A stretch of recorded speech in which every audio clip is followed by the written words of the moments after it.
நடைபெற இருக்கிற தமிழ்நாடு 17வது சட்டப்பேரவை தேர்தலில் திராவிட முன்னேற்றக் கழகத்தின் சார்பில் போட்டியிடும் வெற்றி வேட்பாளர் பட்டியலை உங்கள் முன்னால் வெளியிடுவதில் நான் பெருமைப்படுகிறேன். திராவிட முன்னேற்றக் கழகம் தலைமையிலான மதச்சார்பற்ற முற்போக்கு கூட்டணி, நான் பலமுறை சொன்னது போல, அரசியல் கூட்டணி மட்டுமல்ல, கொள்கை கூட்டணி.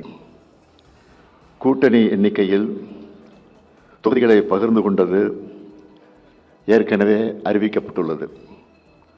அந்த அடிப்படையில் தமிழக சட்டப்பேரவையின் 234 தொகுதிகளில் திராவிட முன்னேற்றக் கழக வேட்பாளர்கள் 164 தொகுதிகளில் போட்டியிடுகிறார்கள். 70 தொகுதிகளை தோழமை கட்சிகளோடு பகிர்ந்து கொண்டிருக்கிறோம்.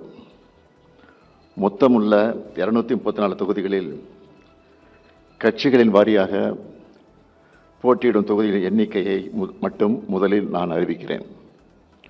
திராவிட முன்னேற்றக் கழகம் 164 தொகுதிகள், காங்கிரஸ் கட்சி 28 தொகுதிகள், தேசிய முற்போக்கு திராவிடர் கழகம் 10 தொகுதிகள்,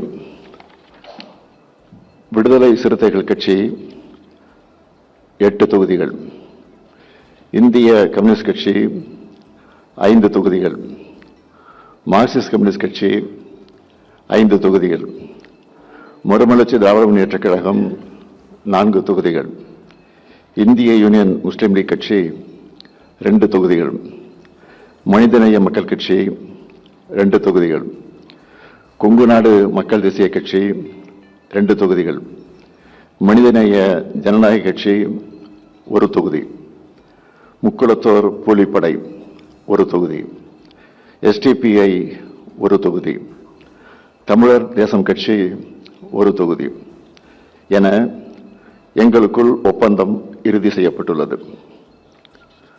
தோழமைக்கு ஒதுக்கிய தொகுதிகளில் 11 தொகுதிகள் உதயசூரியன் சின்னத்தில் போட்டியிடுகிறார்கள். ஆக மொத்தம் 175 தொகுதிகளில் உதயசூரியன் சின்னமும் 59 தொகுதிகளில் கூட்டணி கட்சிகளின் சின்னத்திலும் போட்டியிடுகிறோம். தற்போது வரலாற்றே இல்லாத அளவிற்கு இந்தியாவின் முதலாக ஆட்சி அமைத்த மாநில கட்சியான திராவிட முன்னேற்றக் கழகத்தின் வேட்பாளர்களை பேரறிஞர் அண்ணாவின் சார்பிலும் முத்தமிழறிஞர் கலைஞர் அவர்களின் சார்பிலும் நான்